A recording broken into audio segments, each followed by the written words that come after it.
EO always does this. There we go. How's it going? Hey, what's up, man? Welcome to the new meta, episode 8 today. Yeah. I'm the ThaPChild. Lord Fluffy, baby.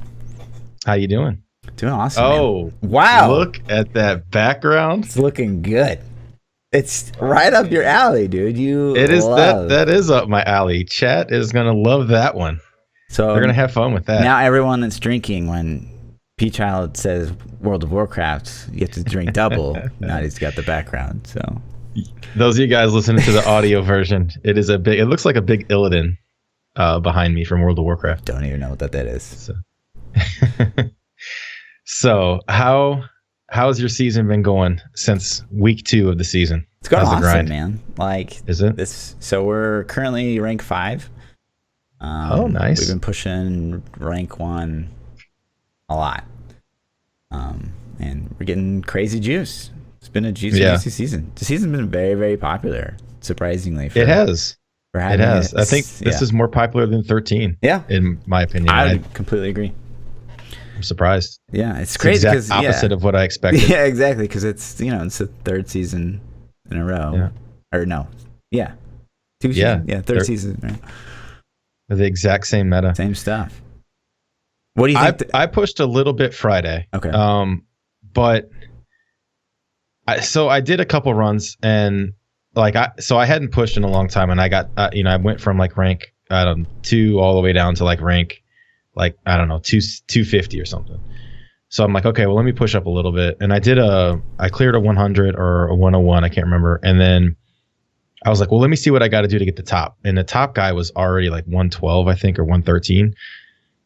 And then I checked their hours. Yeah. And I was like, come on, dude. Yeah. It was so bad, man. It was like basically 22 plus hours a day.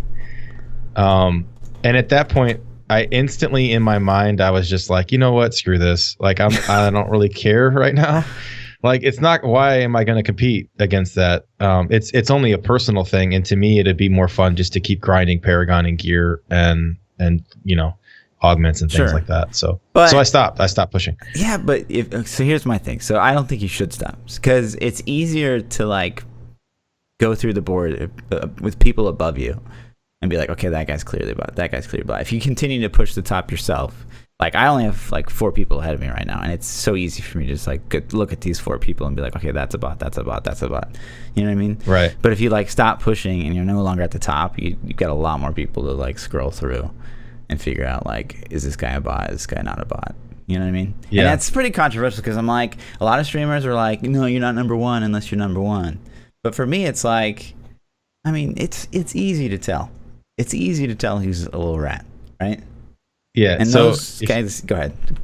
If you think you're the number 1, if you're the number 1 non-bot, that I think that holds merit. And I also think it holds merit to be number 1 in other categories too. Like I'm the number 1 Hoda Barb, or I'm the number 1 IK Hoda Barb, or I'm the number 1 Whirlwind Barb. So I think there are other things too that hold merit. Ultimately, number 1 is number 1. Sure. That's what everybody dreams about. But yeah, so that's kind of my mindset. So I'm falling behind on Paragon because I'm not doing rats 24/7. I do a lot of viewer runs, and then also, man, I was conflicted this season what to play. I wanted to play Witch Doctor because I never played it. I tried it in the off season. I hated it, so I went with the Crusader because it's very streamer friendly. I've been playing the Necro a lot too, and the Necro is just so much fun. It's by far my favorite class in the game. It's not even close. And it's just because of the versatility. Not because you have the best guides in the world. That makes sense. It's the yeah, I see what you're saying. There's so much versatility. You can run Blight Spear. Yep. You can run Singularity Mage. You can run Cold Lance. You can run Rats. You can run Z Necro. You can run 2s, 3s, 4s. It just fits everything, and there's so much different play style in the same class. So the whole time you're playing, you're getting gear for that class and gearing up that class and getting more powerful. So it's a lot of fun. I have a good time on it. So I've been doing statistically more rats this season than I have in the past. I'd say like 35-40% of my stream has been rats, but you know we're addicted to being at the top right now. We got to do it. And especially considering, you know, I have a full-time job just like you. So it's just like, you know, the hours we can play versus some of these guys. And that's it's crazy. Yeah. And so you did the calculation right before we started this up. What is the maximum time? To this hour, it's 265 hours exactly. Okay. From the time the season started, if you played 100% of the time, it's 265. And so I think this is really interesting because I think this is a great indication of what a normal player can do. So currently, right now, a lot of you guys know Quinn69, you know, one of the granddaddies of Diablo. He's back playing. He's a full-time streamer. He is playing like 15-hour days since the season started. He's crazy hardcore. And so we look at his profile, and we see his hours played for season 14. He has 95 hours on his Crusader and 40 hours on his Monk. So he's at 135 hours, 136. 135. Yeah. And to me, which is, and he even said himself, like, there's one day that he took, like, you know, he could have played like 8 more hours. But he said himself, like, he felt that, like, outside the realm of like 15 hours more than him is just like, it's almost too much. Like, it's too much for someone to maintain. But he's only at 135. So let's just say you dump 30 more hours, right? Yeah. Then you're still at 160. Yeah. You know, and some of these guys were over 215 days ago. This is like 2 or 3 days ago. Right. You know, so that's a very strong indication. And then it's funny though, is if you ever talk to anybody, you always get the argument, I know life it. And I'm like, man, so here's an insight to my life. I get up at 6 a.m. every day and go work. And I work till 5 p.m. at night. And I come home and I spend some time with my family, do the family stuff, and start streaming at 9. And I stream till 9, from 9 to 1, sometimes 2 or 3, and get up and do it again. Yeah. So the days that I stream till 3 o'clock in the morning and I get 3 hours of sleep and go do my day again, I feel like death has kicked my ass all night. And if I do that 2 or 3 days in a row, eventually you crash. Like, I can do it for 2 or 3 days. And then that weekend hits, you know, and then I'll get like 4 hours of sleep or 5 hours of sleep. But when that weekend comes, I'm done, man. I'm getting 7, 8, 10 hours of sleep. Like, to do the 3 hours of sleep consistently every day, I don't know how anybody could do that or even live their life doing that, because it becomes miserable. Sure. And, you know, same case with me. Like, I work 8 hours. I feel like I stream almost full time. Like, I stream 5 to 8 hours weeknights just to get like 6 hours of sleep. But, you know, so we can take a look, you know, rank 1 Necro right now. And SC, I don't want to like call him out on stream, but Jesus Christ. This guy's 245 hours. Like, so that's like, you know, Blizzard 20 hours minus. Has to see this. Like, what are you guys doing? Like, there's no way that this is a thing. Like, just get rid of these guys. And so I made the mistake when I got my like rank 3 clear or whatever. As soon as I cleared, I was like, get these bots out of my game. And as soon as I said that, like 2 more bots like popped up right ahead of me. That's funny. But it's interesting. My problem is it seems like so much of my time and energy, not only on this podcast, but in my streams and in answering questions for people, is constantly bots. It's constantly bots. It's like, hey, how do you feel about botters?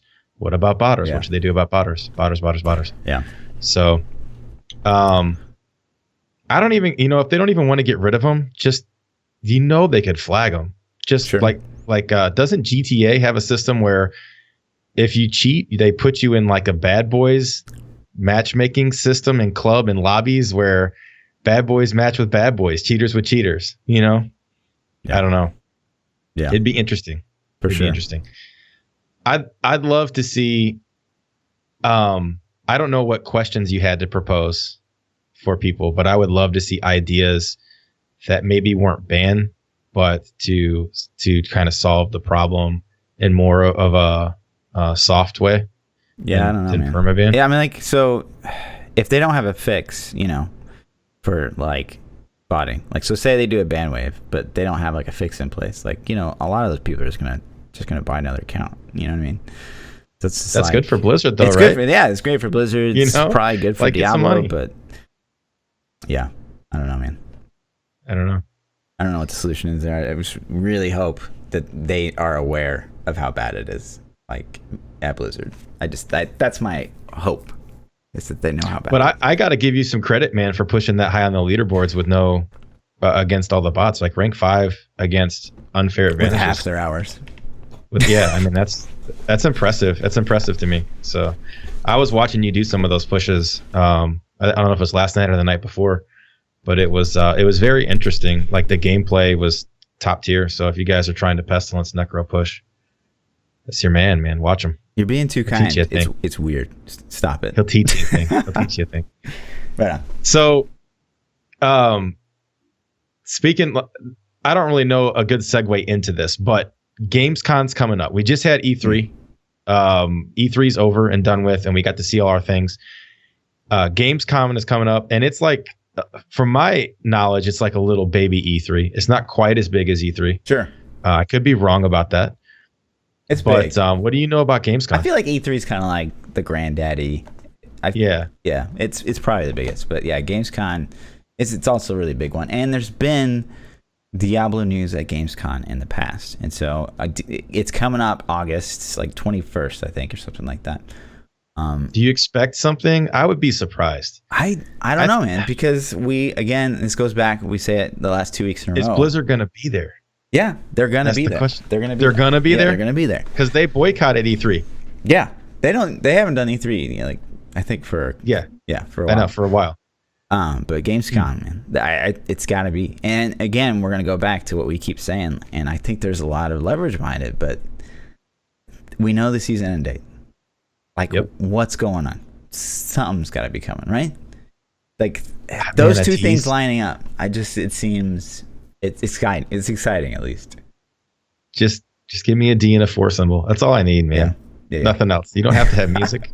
I want maybe a little bit more than two. I don't need a guy. No, you don't need anything more. You don't even need a guy on stage talking it up. You don't need anything. All they have to do is just say, just dim the lights, and just a D, and then a 4 fades in behind it, and then it fades away, and that's it. The crowd would.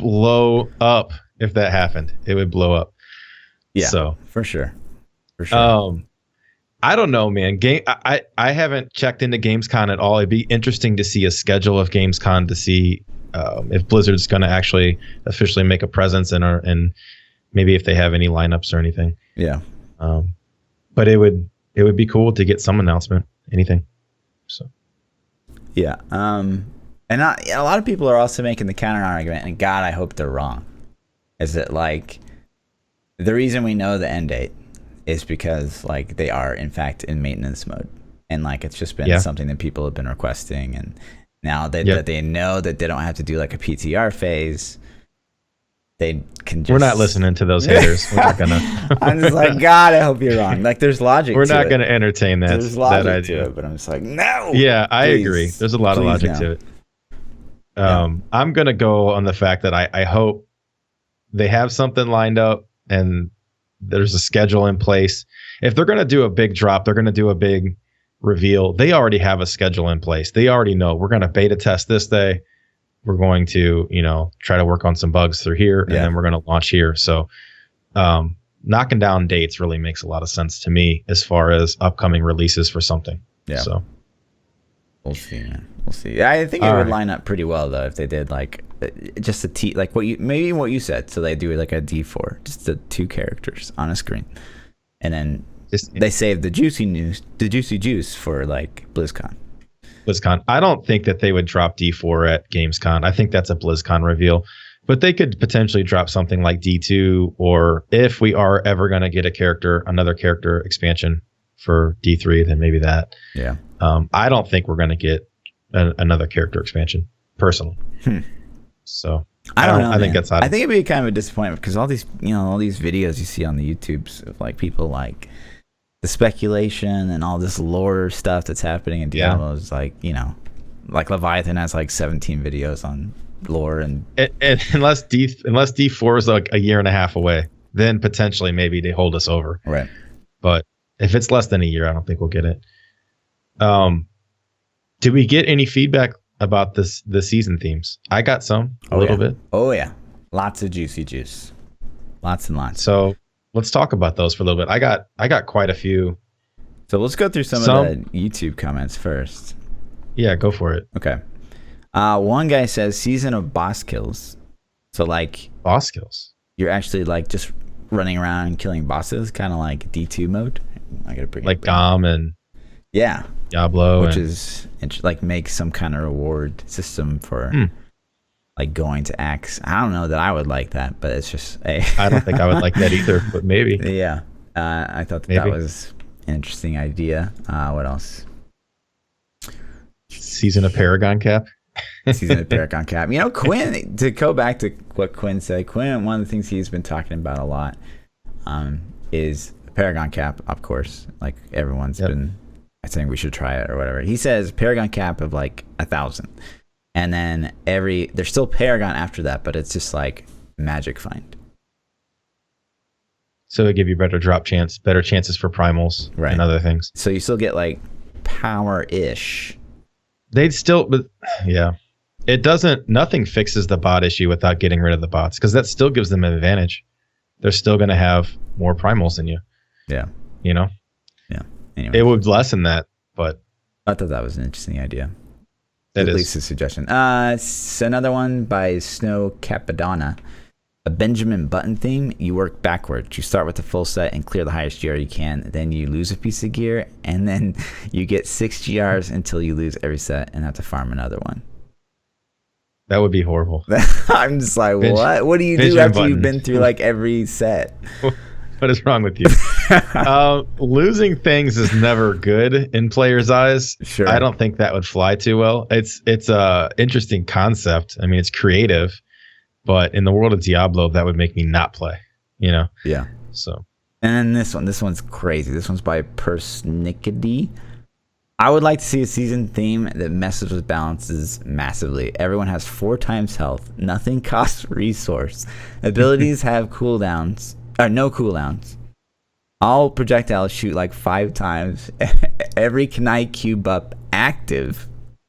Oh my gosh. Like, yeah, that's insane. That goes in line with one that I got. So I got one that was double damage. It's season of that would be more than double. You get on everything. Oh yeah, that would be ridiculous. Season of double damage is what the one of my viewers suggested, and that would be interesting. I think that would break so many things, though. That's a permanent break, because all of that Paragon carries over to your non-seasonal. And or if you don't even play seasonal, the things you could do with double damage. I mean, their comment was, let's see if Greater Rift 150 is the cap, you know? Right. So you could definitely test that. Sure. A lot of things, just quick note, a lot of people are saying that they're based on like cheats, people have discovered that there is maybe a Paragon cap of 10K. Just we were talking about Paragon cap last podcast. Which I thought was interesting. Yeah. I wonder what the highest somebody's achieved. Probably 6K somewhere, I would guess. I don't know. I've seen people 6K, so I would think higher than that. Really? I don't know. So, yeah. I've seen videos of people that were 6K. It looked like they were 6K. So, not 100% confirmed legit, but it could have been a PlayStation account or something. Everyone did also like your Brokeback Mountain background from last week. Oh, thanks. Appreciate it. The poster is hanging up in the bedroom now. It's above my bed. It's good. A double Bounty Mats theme season. I think that would be pretty good. That would be cool. It's not too much work on Blizzard's end. Could be good. That'd be cool. Yeah. I think that would be a very low effort. That's a very reasonable theme. Some of the ones that I got was Season of Death is what they suggested, and they didn't really put any details really behind that. So that's it. Season of Death. So that's all they said. They just said, "How about a Season of Death?" So I don't know what that would mean. What do you think a Season of Death would be? What could they possibly have been shooting for? When we have hardcore, make everything hardcore. That would be ridiculously bad. Yeah, I mean That's all I can think of. Like all the good rewards are in hardcore or something. Season of Death. I don't know. And then Season of Crafting, which is exactly kind of like what you said with the crafting mats, but I think it expands a little bit further.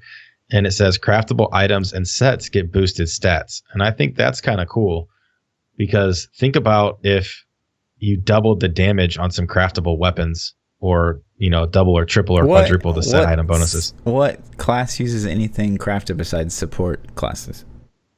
I don't know, but what could you make with it? I don't know, man. I don't know. If you had an 8,000 damage craftable two-hand weapon, sure. Maybe. Sure. I don't know. Right. It'd be interesting, I thought that was kind of a cool idea. Yeah. To throw in there too. But these are all bait. I mean, you got to shoot kind of low if you're, sure. I don't expect too much from these theme seasons. Like double goblins is about as low as you can get, Yeah.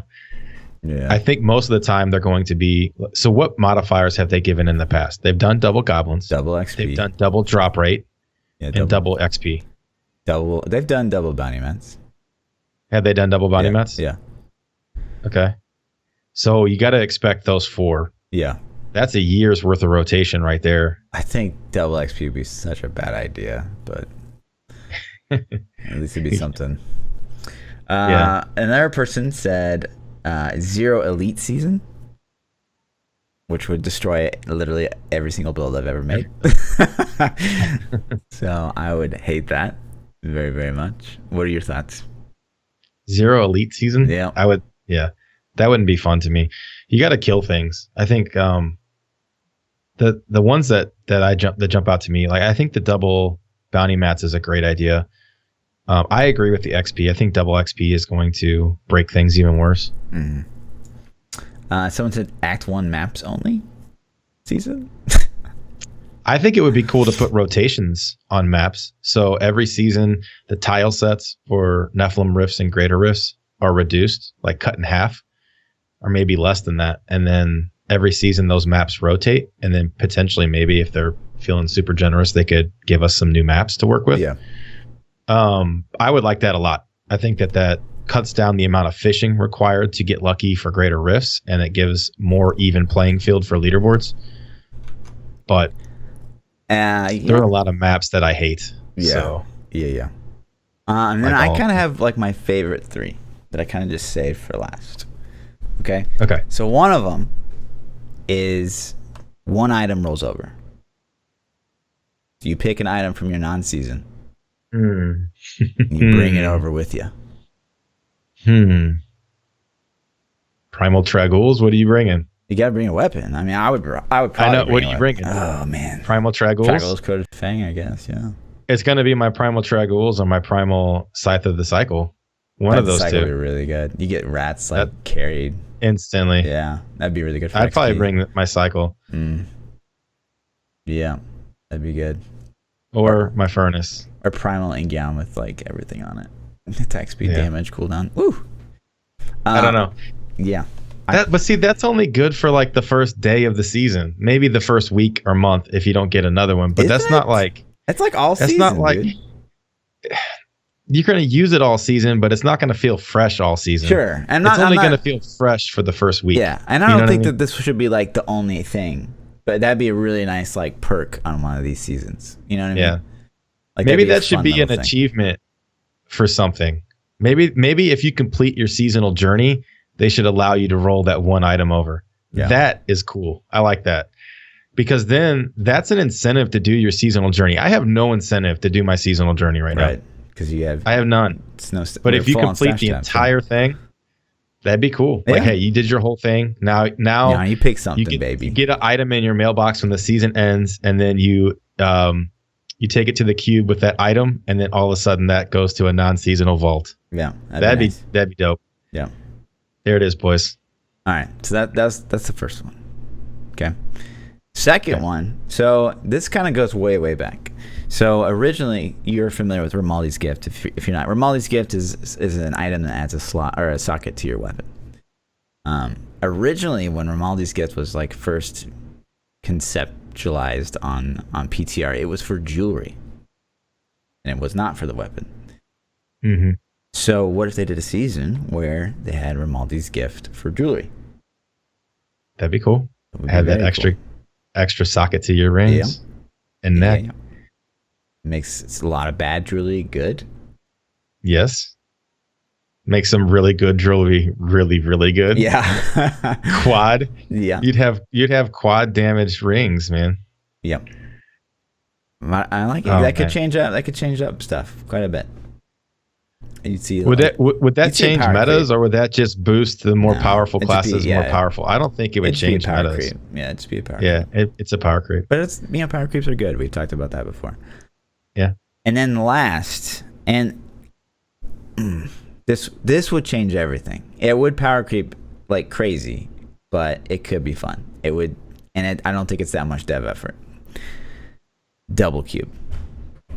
Double cube. So you get one extra weapon, one extra item, one extra jewelry. 2 times cube, huh? Yep. That would be the build possibilities. Yeah, just open way Would the F up. skyrocket. You would have Exactly. I'm already thinking of things I would do Yep. to builds. Yep.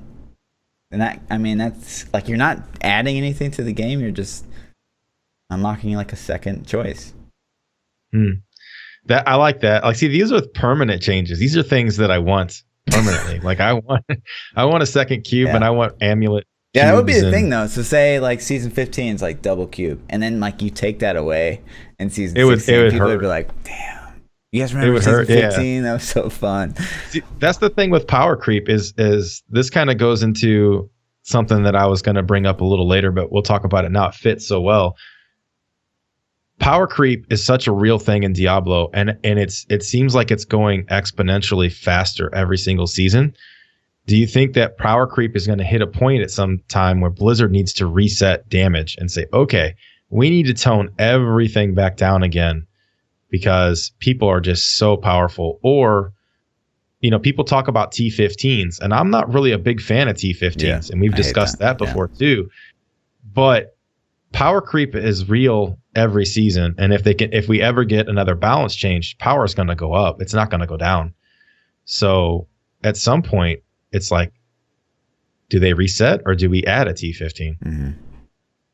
Mm-hmm. Especially if we're going to introduce things like that to add more power creep. I mean, think about doing T13s with double cube and then sockets in your amulets and jewelry. Yeah. You might as well be doing T6. If we see a significant power creep, then we have to increase tournament level. But as it stands right now, if the game doesn't change, it is from right now. Like T13, it needs to stay, and we've talked about that before. Yeah.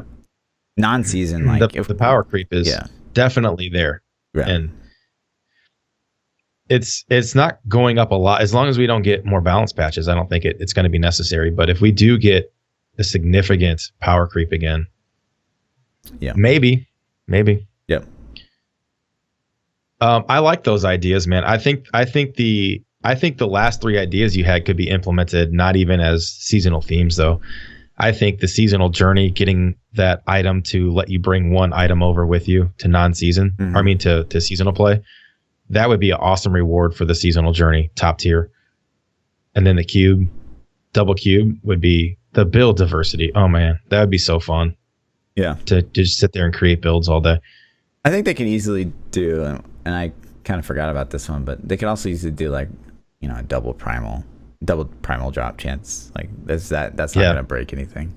That would be just changing the number. Yeah. I would think that would be pretty easy. So that would be something too. I would be down. Yeah. Yeah. Be down.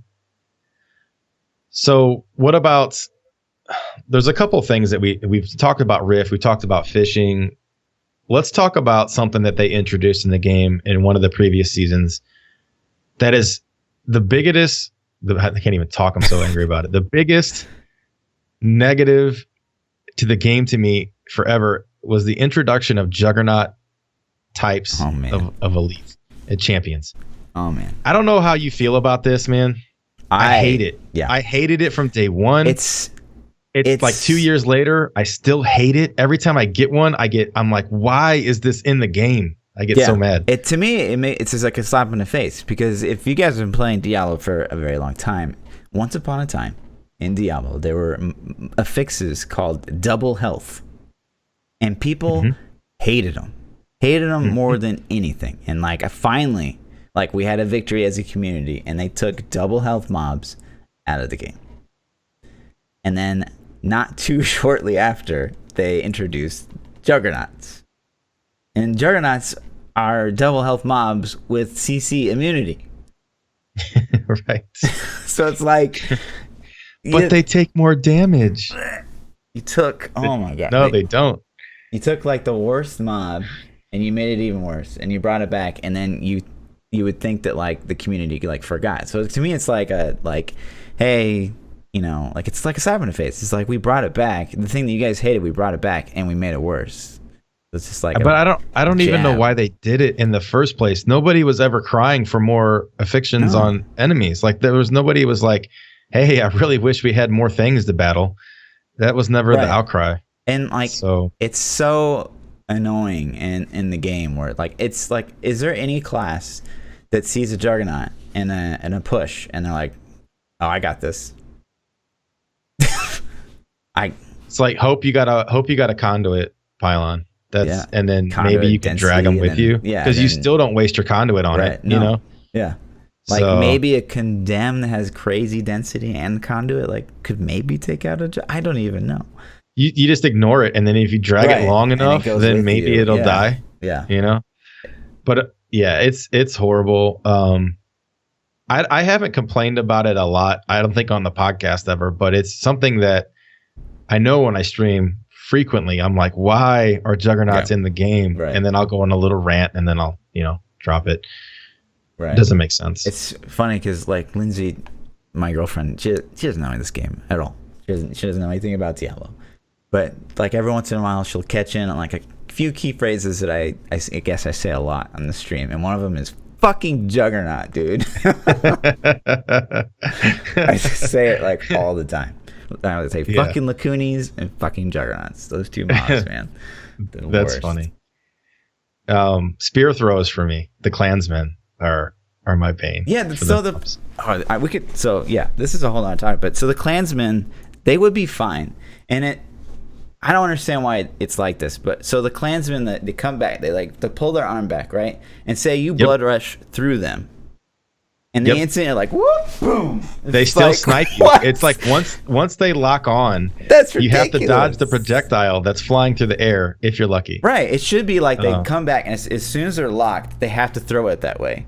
But instead, like you can port, and they're just like whoop, pow, yeah, and still throw it right at you. I mean, you can still dodge, but it's just like, god damn, that's tough. That's tough. They're snipers. And the Vile Temptress, I don't like them either. Yeah, the succubus balls you can dodge, and it sucks because it kind of. You can dodge. They chase you. Yeah, you can dodge them. You can dodge them. They chase. But it isn't really annoying in builds where like you get set like so for pushing on an echo, like you got a whole bunch of balls chasing you, pour it out of them, you get inside the Oculus ring, and there's like two balls flying at your face, and if you just take one, you're dead. You have to move. Try to blood rush perfectly and stay inside the Oculus ring, but it's still that's like a 1 second you're not doing damage, right? And it can just screw up your whole rotation. And it's the exact opposite push of that is the Crusader, and where you're grouping up all the trash, but you get the density so thick, and you're getting all of those succubus in there. And they shoot at you, and you can't even see them to dodge them. Like you're just running in the circle, and you get killed to it that way too. So I'm not a fan of those mob types in general. The clansmen I hate worse, obviously, but ghosts. I can understand people hating ghosts. Ghosts lock ghosts on. Is like for a lot of classes, it's just like, well, I'm just gonna leave Rift. But there's one thing, and we talk about this on the stream, and I'll just bring up a little chart real quick. There's one thing that Diablo devs, if you're in here right now, you guys gotta look at this. So we're gonna sketch this up real quick. So it's Lacuni brawlers. Okay, Lacunis are easily the most awful game or awful mob type to deal with as a necro, and I'll explain why, especially on speed builds. So say this is your necro, right? These are your high level drawings. Okay, this is your necro. Okay, now I am going to blood rush to point B, and this will be like dotted. Okay. Again, beautiful drawings. Very nice. And then over here, you got your little Lacuni rat. And he's like all hearts, and he's got little wings. Okay?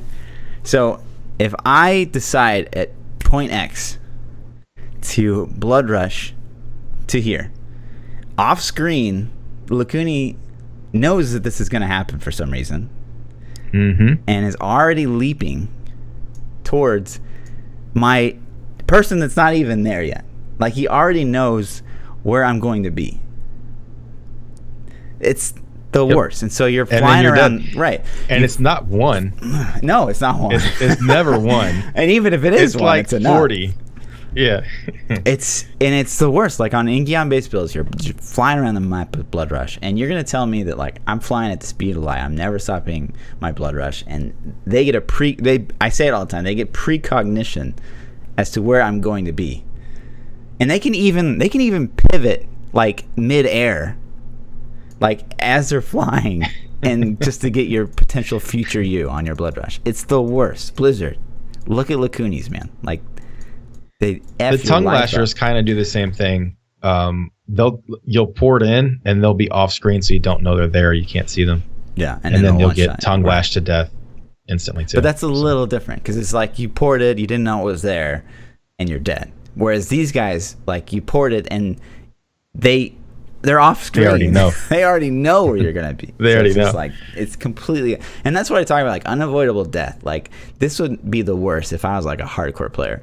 I just got Lacuni Mac because I think honestly I would probably just leave if I got Lacuni's because it's just like that's just if you got the chance to leave, you might die before you even realized what was going on. Yeah, it's like did I get a Lacuni Map? Dead.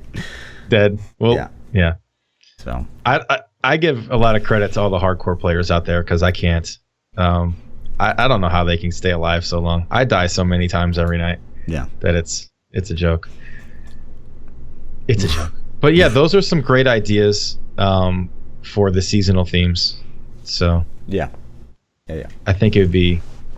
Well, and I think it would be cool to see some of those implemented. What we're gonna do is we're gonna take a straw poll. We're gonna put some of those together. We're gonna make this big straw poll, and you guys are gonna vote on which one you like the best. And then next week we'll talk about which one wins. Yep. Maybe if we get enough votes. Blizzard we can get Blizzard to acknowledge it. 1 million votes, like, guys. Yo, 1 million. There it is. Easy.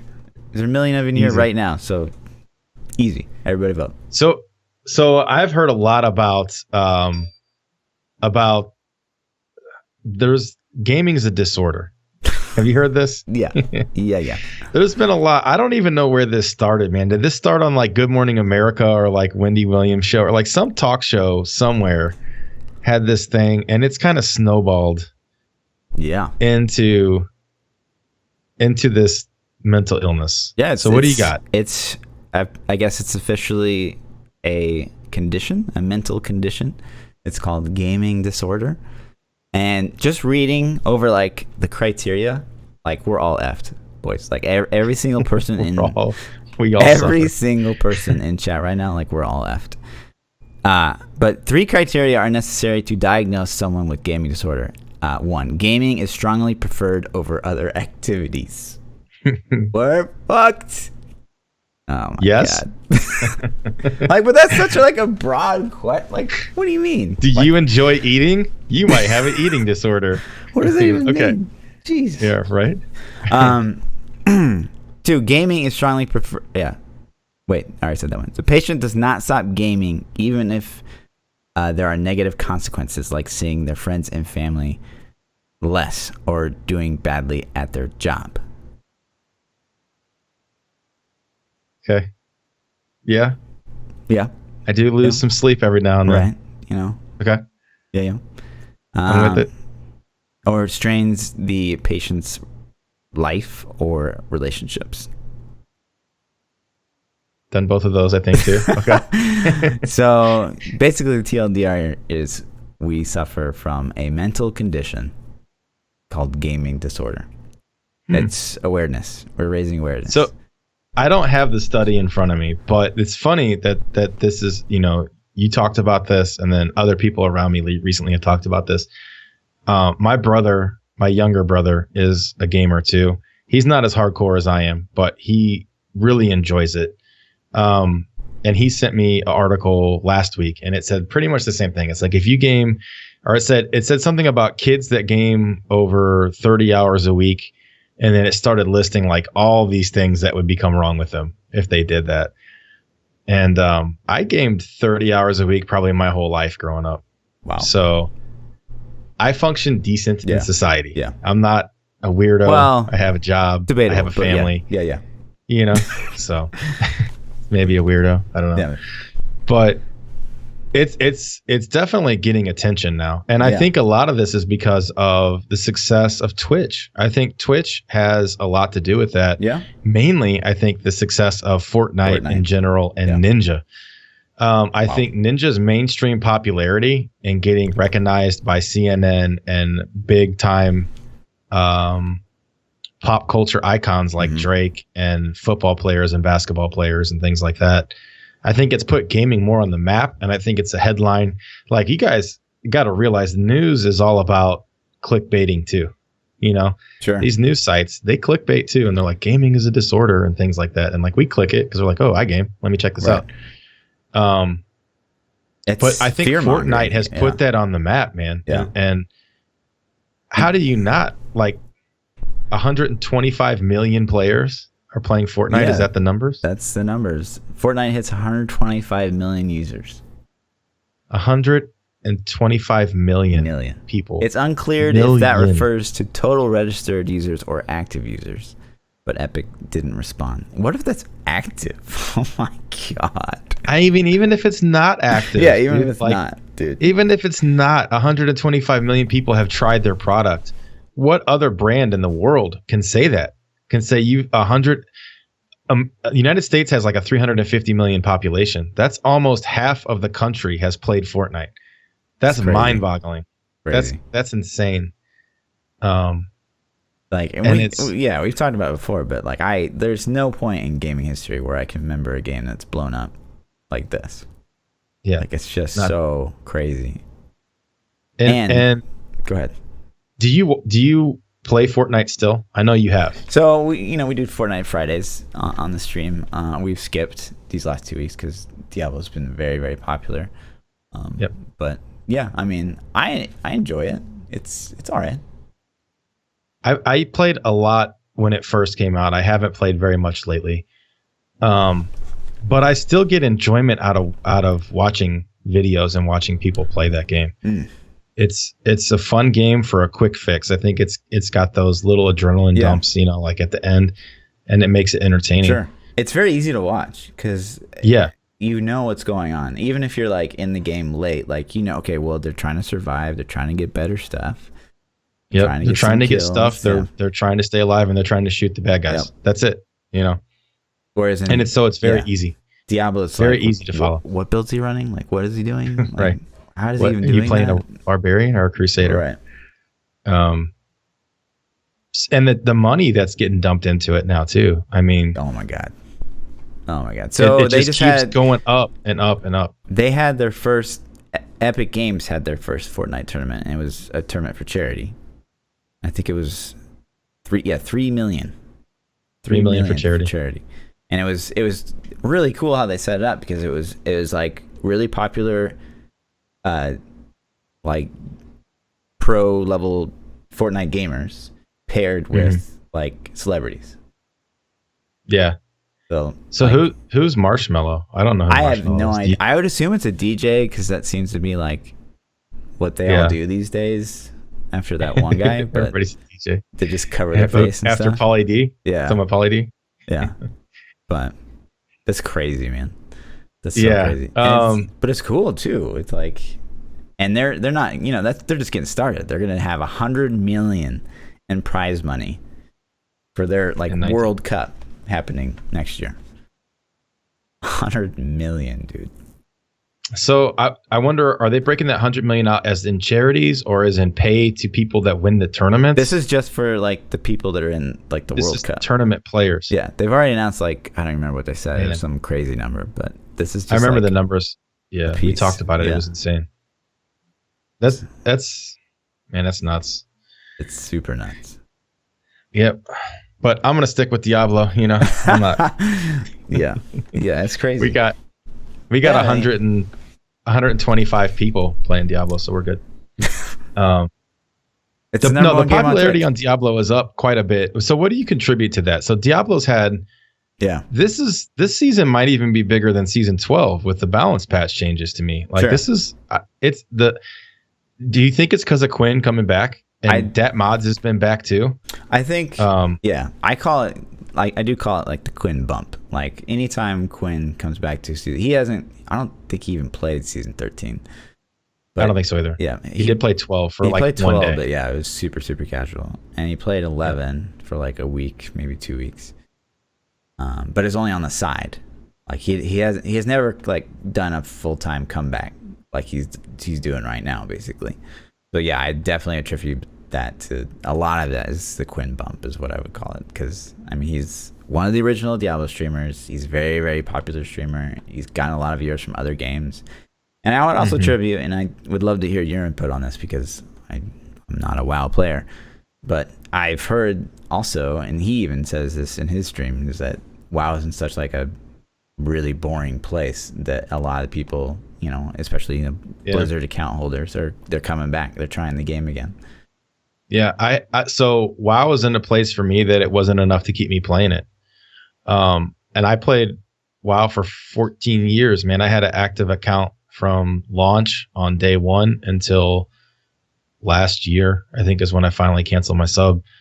I contribute that to my friends too. So WoW is a super social game. Yeah. And if you have a tight niche community of people you play with, I think that keeps you coming back.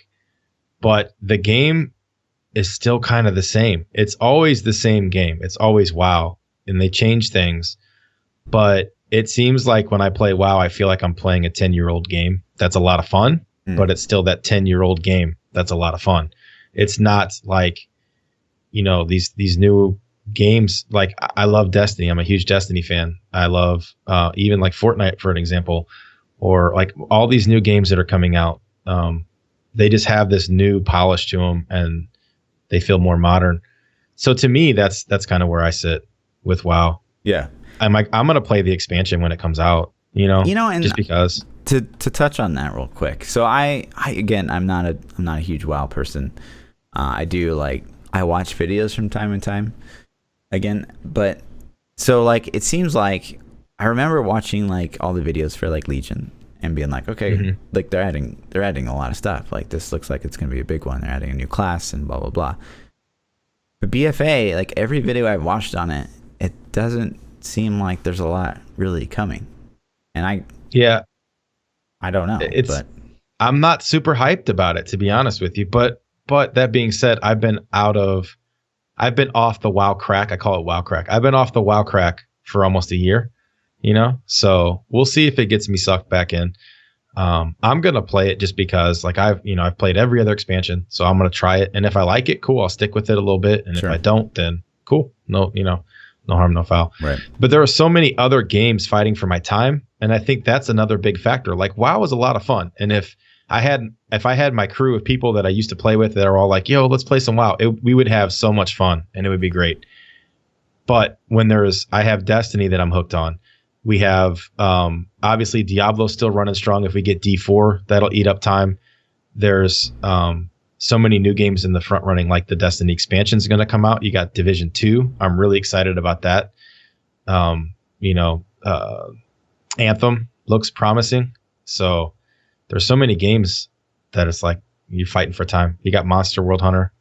I'm interested in that too when it comes on PC. Are you going to pick that one up on PC? So some of these games, I mean, it's cool.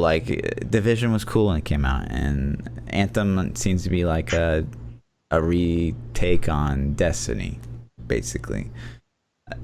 None of these games are really, I mean, they're not going to blow up. They're just, in my opinion, just not, because it's just more of the same. Well, Destiny's already huge in itself. Yeah. So that's a huge game. But, now, the new standard has been set, right? Now if we see it a new, exciting, brand new title, we don't know what's going on. We're all wanting Fortnite. We're all wanting something that's going to break the system. I think Fortnite's gonna put a lot of pressure on developers to make games free. Yeah, and that'll be great. That everybody wins I think they're changing the pay model for sure. Yeah. The amount of money so my kids are huge Fortnite players. Like, really? Fortnite is in my house every day. I right? have a follow-up to that. Okay. Go ahead. Okay. So my 11-year-old plays Fortnite, and he's really good. He's got over 120 solo wins. Like, the kid's good.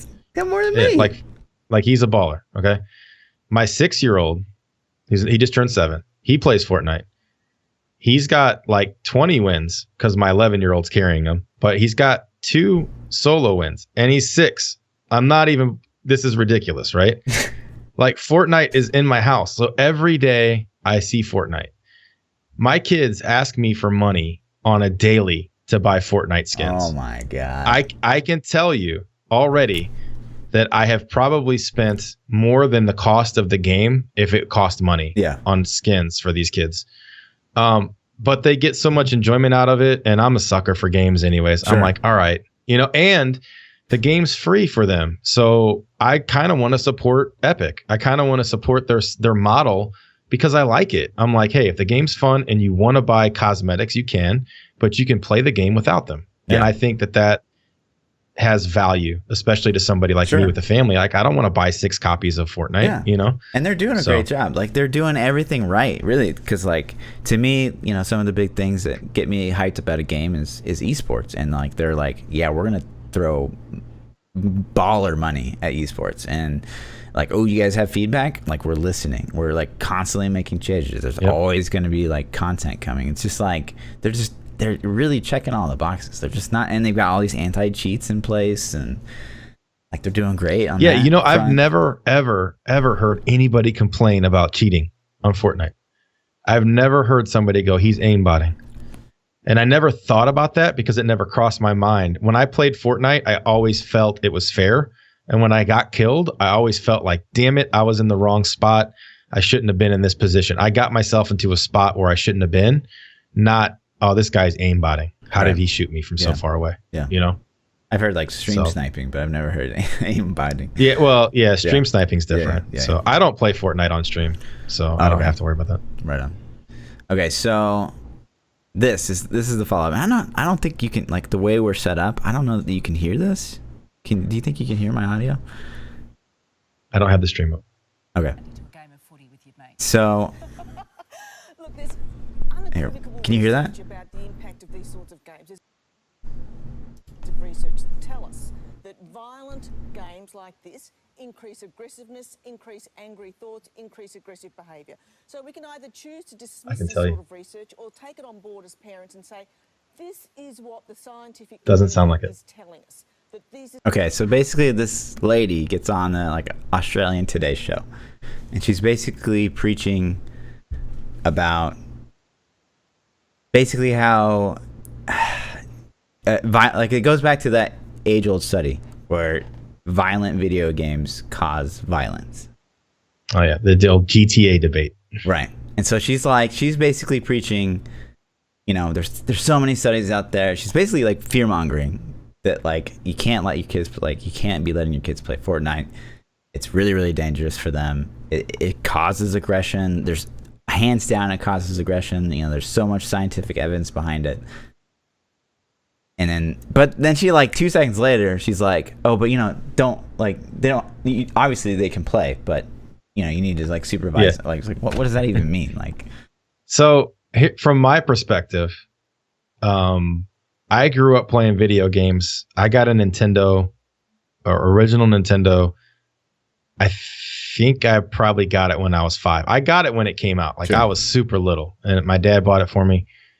I think I had Atari before that. My older brother had an Atari before that. So there's always been a video game in my house my entire life.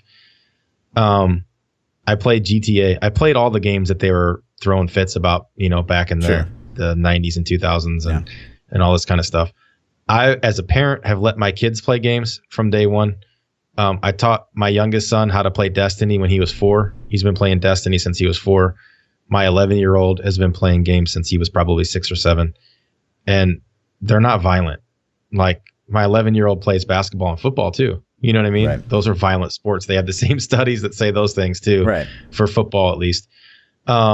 He's not violent at all, man. Kid's super nice. Right. You know. So this was actually I don't know, man. My senior like thesis in high school was like, does violent video games cause violence? And like there's definitely evidence in the favor of like, if you're already aggressive, if you're already violent, and you play violent video games, like it just kind of just like if you have an addictive really, personality. Right. And you start drinking, you might become an alcoholic, right. Because you're already prone to that, you know.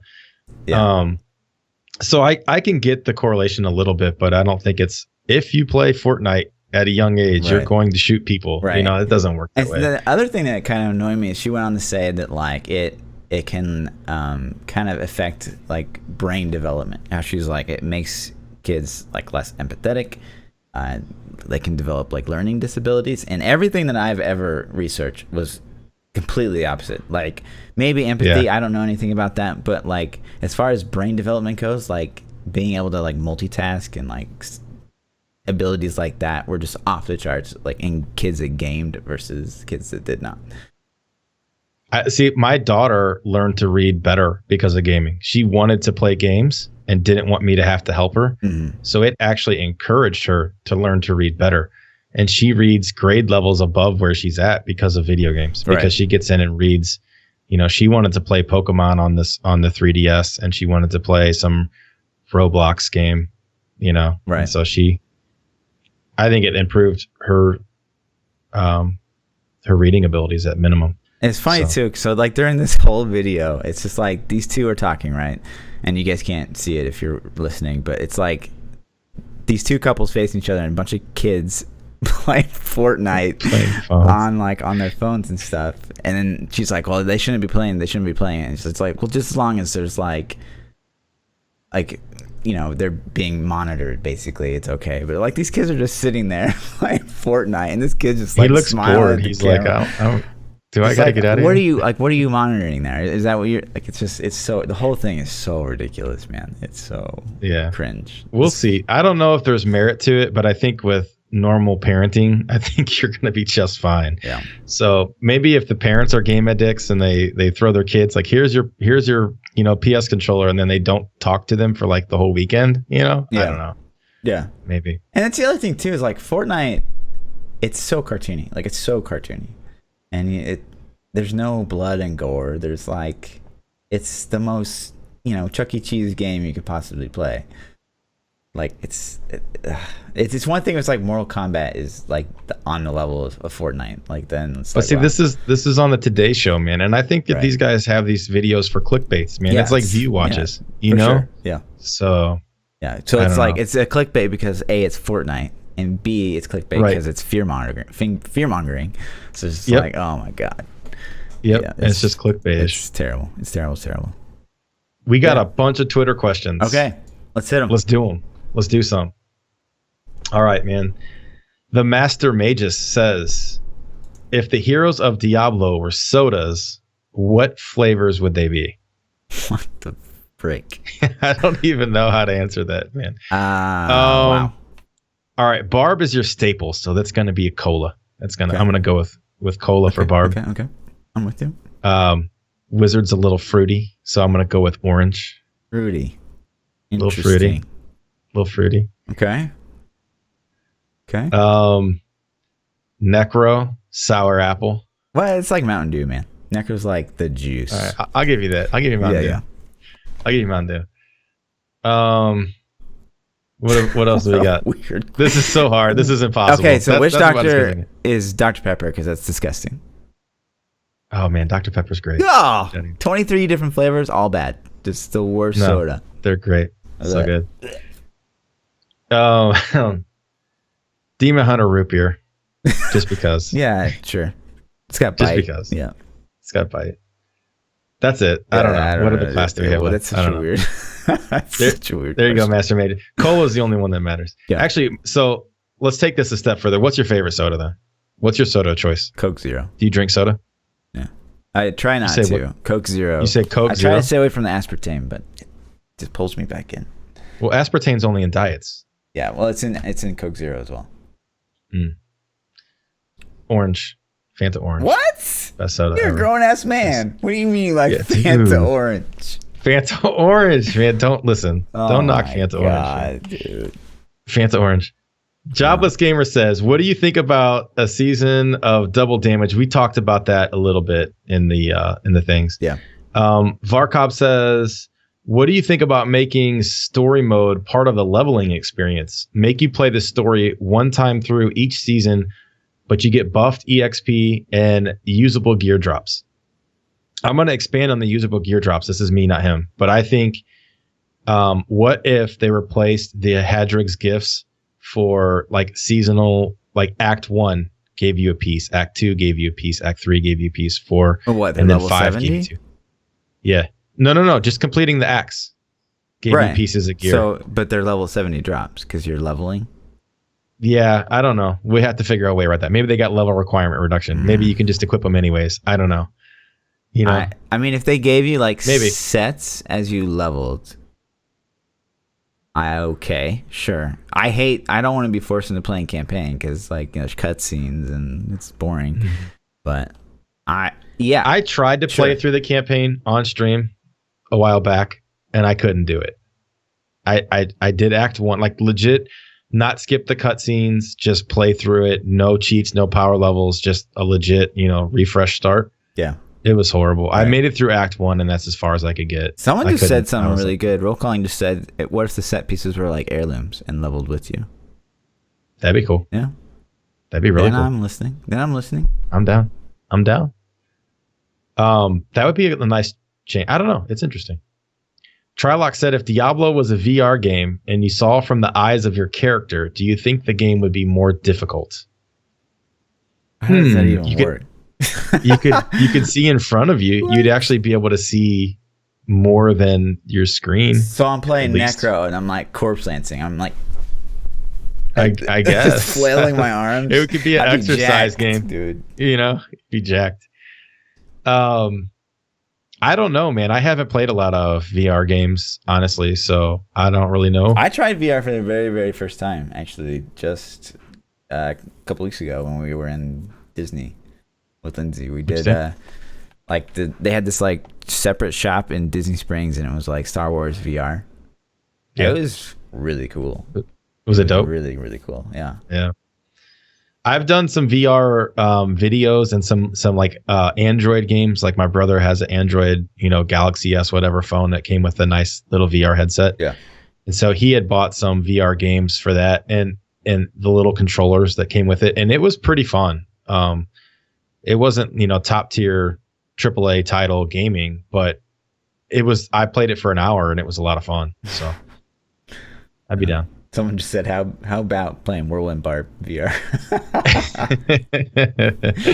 That's our leap quick. You just sit there and jump up and down the whole time.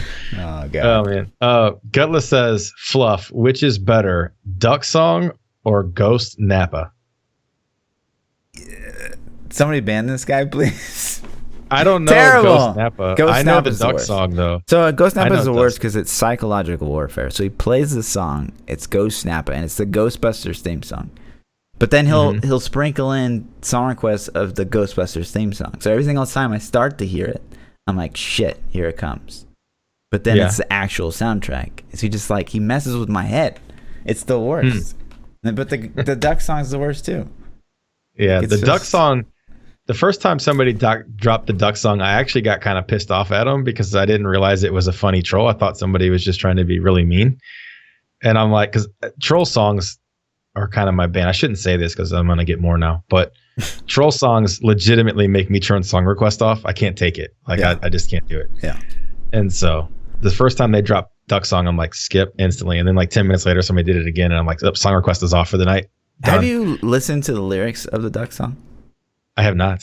Okay, so like the Duck's a rat. He's all around a rat. And so you think there's 3 parts. The Duck song has 3 parts. And you think that maybe in part like 3 he's getting this couple together and there's a purpose to all of this Duck being a dick. But there's not. He's just a dick. I hate everything about the Duck song. I've never listened to it, man. I just hear his little squeaky voice. I'm like, next. It's the worst. Nerdy Skydiver said, if the Blizzard dev team added more bag space, would you want it to be in a patch, expansion, or an earnable in-game? I personally vote earnable in-game. Yeah. I think everybody would vote that. Yep. I think I would... well, okay, I take that back. I would pick expansion because that means we're going to get an expansion, right? Sure. Yeah. So, I mean, that's my number one choice, but assuming we're going to get that expansion anyways, I would pick earnable in-game. Yeah. So, Delta 369 says, for $100,000, would you run stark naked across the Walmart parking lot? There is 100% immunity to getting arrested or in trouble in any way. No loopholes on that. Instantly. Not even... Instantly? No, there's no even hesitation. Yeah, I would too. 20K, 10K, 5K, 1K, I don't care. You do it for 1,000? Yeah. I wouldn't do it for 1,000. I would do it for 1,000. I have immunity? Naked? Yeah. Immunity to arrest, but people are still going to see your tackle box flopping around as you run through the parking lot. It'll be my new subscriber emote. That's funny. Yeah, I would do it 100% for 100K. No doubt about it. Yep. I'd come back and pay my house off. Be like, done. Yep. Let's see. Gutless says, how important is it to have all the stats in build guides? Is 2/3 but ancient good enough, or should you always go for all the stats? So if you're following a build guide, you have to actually, hopefully you get a decent guide that has descriptions on what's important. So for example, I'll use Condemned Crusader guides as an example. You need to get the 56% cooldown reduction to keep Permanent Accurate's champion up. Yep. If you don't, you're going to be in a lot of trouble. The rest of the stats are important to progression, but they're not make or break the build. Some stats are make or break the build.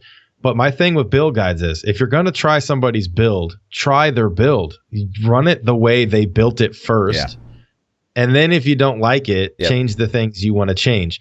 But I can't tell you how many times that I post a build and people are like, I would change this and this and this. And they've never even tried it. Right. And I'm like, you don't understand why I picked the things I picked in the first place. Yeah, or if people are coming like, hey man, I'm trying your Blight Spirit, but I'm dying all the time. How much of the pieces do I need to get this build going? I'm like all of them.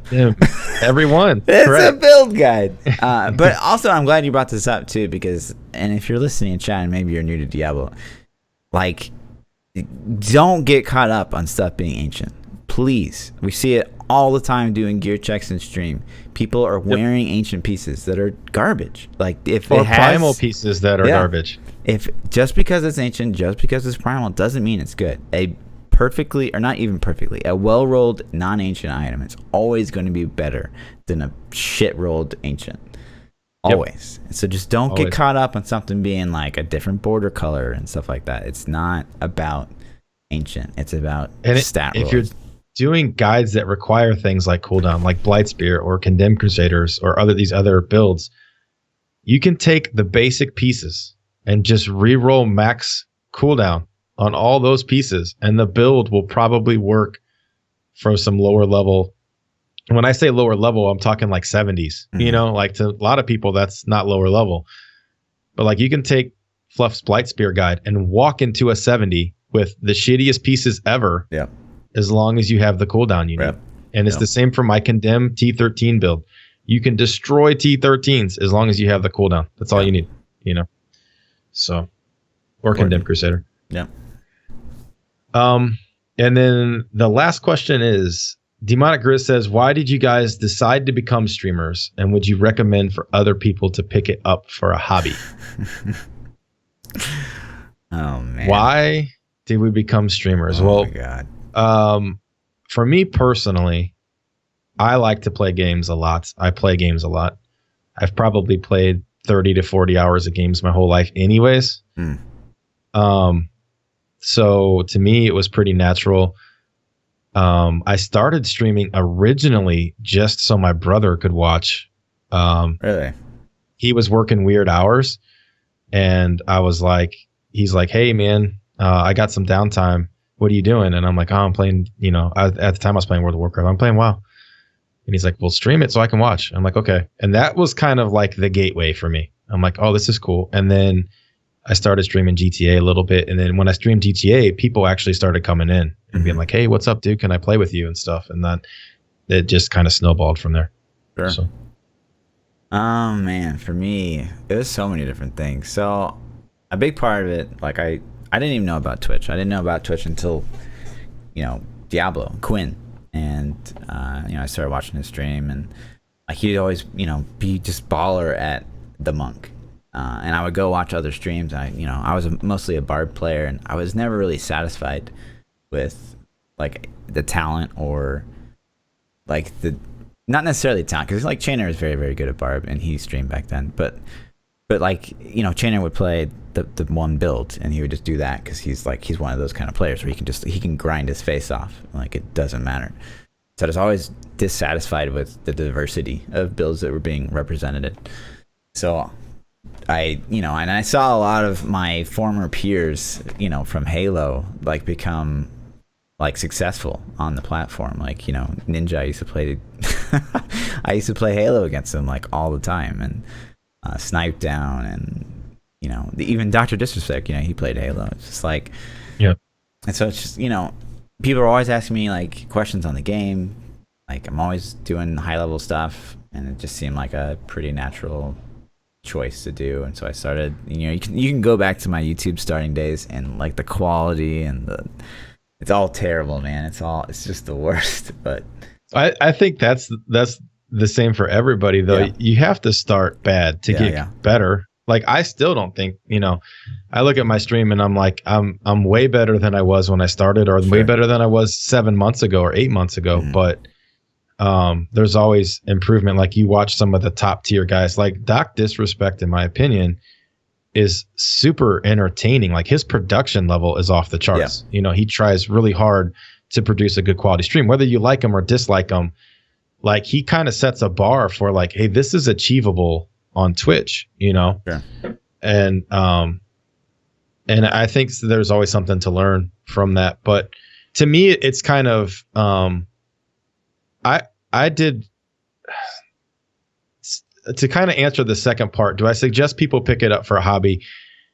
Yeah, if you want it to be a hobby, yes, that's totally cool and awesome. But you got to you get what you put in. Yeah.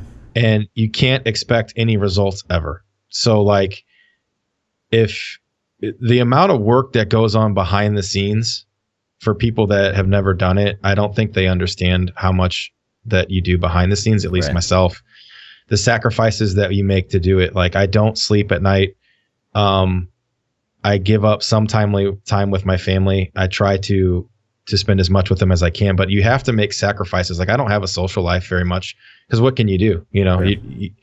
If you really want to be a full-time streamer, those are the things you have to give up. And I've been doing that for almost a year, and I'm still not even anywhere close to being able to be a full-time streamer. Yeah. I still have to work a 9-to-5 job. So, to do it for a hobby, yeah, man, it's fun. It's a good thing, but just don't have your expectations so high where you think, oh, I'm going to have 100 people in my chat in a month. I'm going to be able to go full time. Like that's just if you have 10 people in your chat in a month, like, dude, you're killing it. You know what I mean?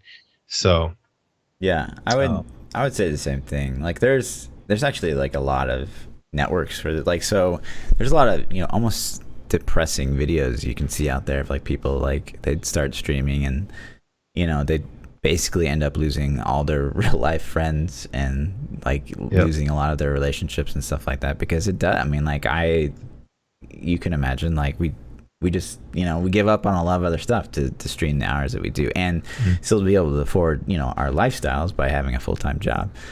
And so it's not for everybody, that's for sure. And I think that there's a certain something that you should either be like really, really entertaining or very, very good at a game. And if you can be both, great. Those are the people I think really, really take off.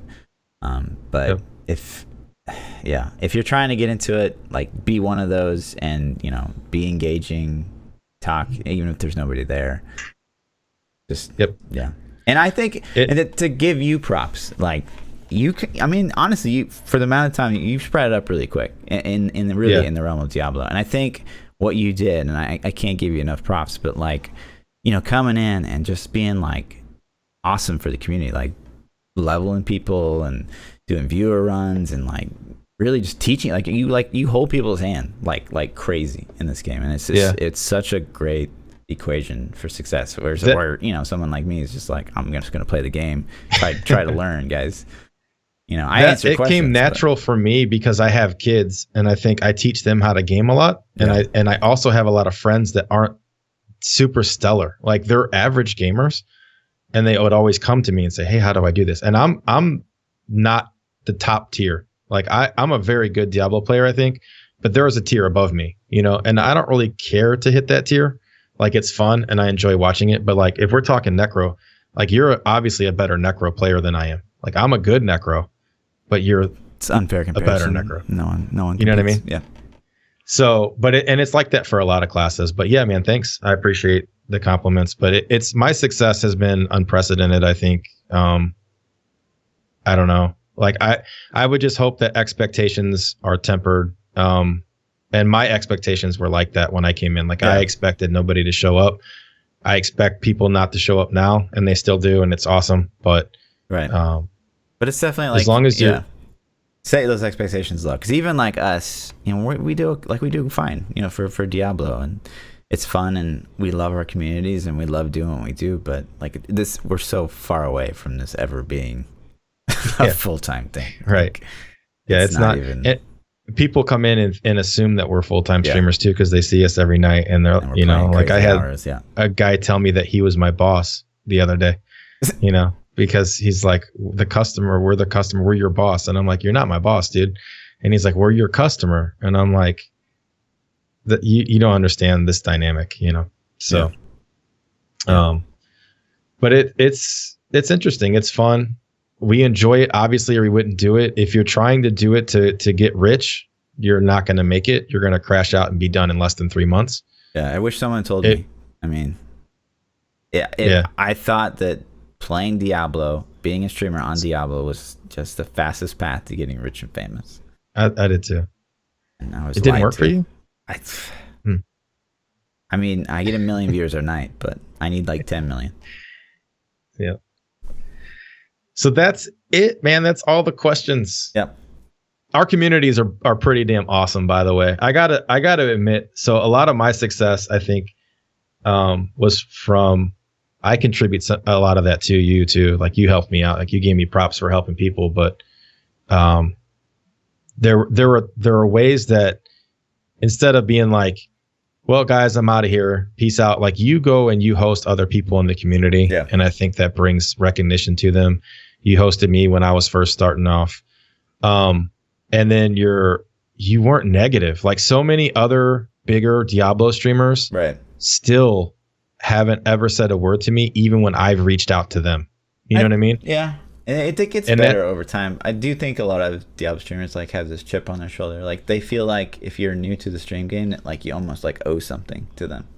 Yeah. Which is unfortunate. Or maybe with the community being so starved right now, maybe they're afraid to lose what that's true viewership they have left. And that's a fair fear. Like that's legit. Because like that happens to everybody. That happens to, I mean, you know, even myself. Like I have bad viewer number days, and you try not to get yourself caught up on it, but you're like, oh my gosh, you know what's going on. So exactly. Yeah, that's all I got, man. Me too. Thanks for hanging out, guys. Yeah, dudes. My name is ThaPChild. If you want to catch me, you can find me at twitch.tv/ThaPChild, on Twitter at ThaPChild, YouTube, Instagram, Facebook. Everything is ThaPChild. Yeah. I'm just Lord_Fluffy. Double those underscores for Twitter. That's it, dudes. Peace.